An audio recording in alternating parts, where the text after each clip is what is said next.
Hepinize merhaba arkadaşlar. Bugünkü videomuzda dikey elektrik süpürgesi tamirini yapmaya çalışacağız. Olası sorunlarını, arızalarını da her şeyini de anlatacağız. Bu süpürgemiz arızalı. Çalışmıyor. Şimdi içini açmak için burada vidalarımız var. Şurada bir vidamız var. Ve şurada bir koruma yeri var. Bunlar çıktıktan sonra ayrılıyor. Sökme kısmını biraz atlıyorum. Çünkü zaten vidaları açacaksınız. Şimdi arkadaşlar, olası arızalarınız neler olabilir? 1. Şu buton arızalanabilir. Yani anahtarı açtığınızda elektrik hattı dolaşmaz ve motora gitmez.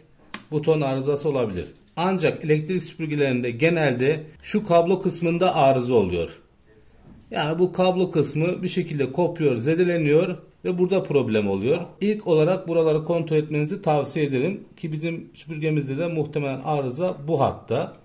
Buralar ezilmiş ve şuradan asılma yoluyla şu kısım ayrılmış. Bakın butonumuzu da kontrol ettiğimizde bir problem gözükmüyor. Her şey olması gerektiği gibi. Mesela buralarda yanık izi vesaire varsa direkt olarak değiştirin, yenisini takın. Yani şu parçaları, soketleri. Şimdi diğer bir sorun, aslında bu bir arıza değil. Burada motor kömürlerimiz var, 2 tane. Bu kömürler zaman içerisinde bitiyor. Yalnız öyle çok kolay biten bir şey değil. Yani bir süpürgedeki kömür 4-5 yıl gidebilir. Daha da uzun süre gidebilir. Bu kömürlerinizi bir kontrol edin. Yani kablonuzda sorun yok. Burada sorun yok. Ya da hiç bunlara bakmadan önce bir kömür kontrolü yapın. Şuradan tornavidayla da bakabilirsiniz. Burada vidalarımız var. Bu vidayı açtığınızda bu zaten çıkıyor yerinden. Ya da kıyamadım size, gösterelim hadi. Bakın, kömür. Gayet iyi durumda. Eğer bu kömür bittiyse değiştirilmesi gerekir.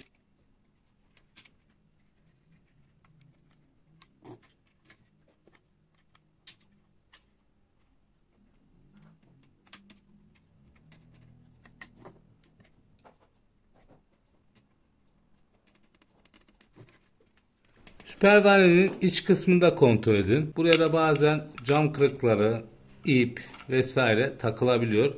Motorunuzun performansını düşürür. Bakım yaparken yani gözden kaçırılmaması gereken bir yer. Burayı sökmüyorsunuz. Bu parça sökülmez. Motor sökülürse toplamak problem. Toplanmaz. Toplanırsa da artık düzen tutmaz. Sadece temizliğini yapıyorsunuz. Şimdi şurada süngerlerimiz var. Yine bunun altında da. Bunun süngerleri gitmişti. Ben yeni bir sünger kesip yaptım. Burası da önemli. Burada sünger olmazsa pislikler motorun içerisine dolar ve motorunuz elden çıkar. Başka ne arıza olabilir?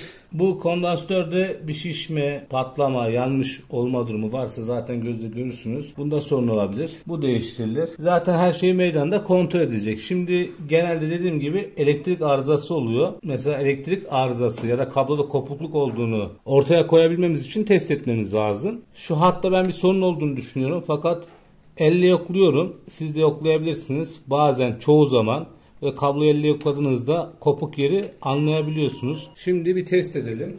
Şu anda elektriğe taktım. Bu aşamada bu işi yapacak olanlar çok dikkatli olsunlar. Kesinlikle tavsiye etmiyoruz. Çünkü şu anda hatta 220 volt dolaşıyor. Önce bakalım elektrik geliyor mu? Kontrol kalemi kullanabilirsiniz. Daha iyi aletler varsa evinizde onları da kullanabilirsiniz. Şu an burada elektrik var.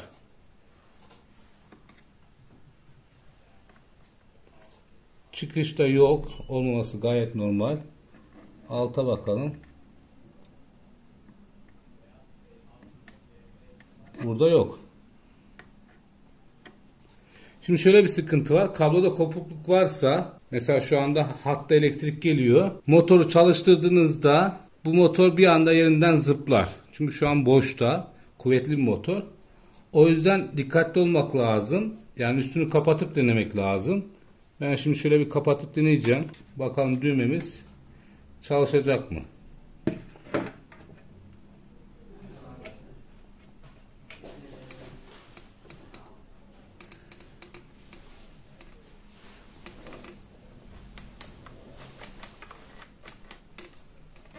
Hareket yok. Şu an tuş basılı. Bakalım. Elektrik yok. Çıkış yok. Yani bu hattan direkt olarak elektrik gelmiyor. Yani bu kablolarımızda sorun var. Buranın tam neresinin arızalı olduğunu bilmediğimiz için, yani kopuk kısmı tam net olarak belirleyemiyorum. Bu nedenle şuradan keserek şuraya kadar kabloyu sıyıracağım. Kablonun kopuk olabileceği yerleri kestik ve hayal kırıklığı, bir kopukluk yok. Gayet de sağlam. Başka bir kablonun ucuyla direkt olarak elektriği vereceğiz. Çalışıyor mu, çalışmıyor mu? Tuşta, butonda bir sıkıntı var mı? Zaten diğer kablonun bitik olduğunu gördük. Yine de kontrol etmekte fayda var. Bu arada bu işlemi önermiyorum. Kesinlikle tehlikeli. Elektrik, sıkıntı yani. Normalde bu işlem yapılırken bir kişinin de süpürgeyi tutması lazım. Süpürge hoplayacak çünkü kuvvetli. Ben o yüzden birkaç vidasını attım. Yine de çok fazla zıplamasın diye. Anahtarı açık konumuna getireceğim. Bu sayede anahtarın da çalışıp çalışmadığını test etmiş olacağız. Korkmayın.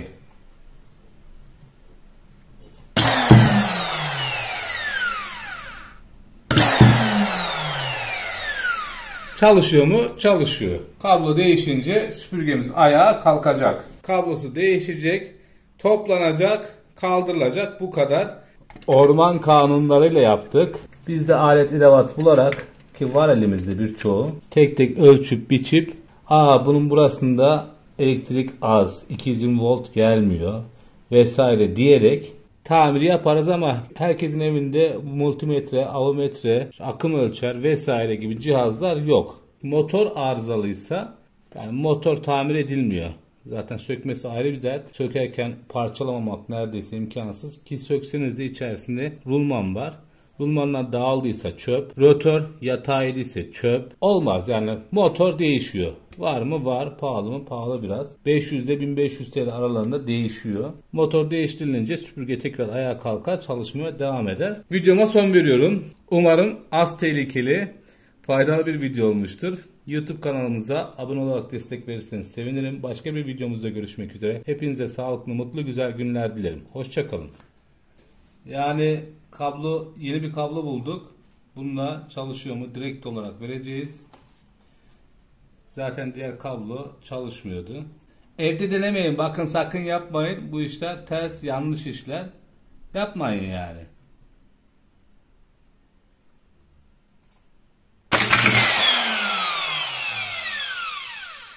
Evet, çalışıyor.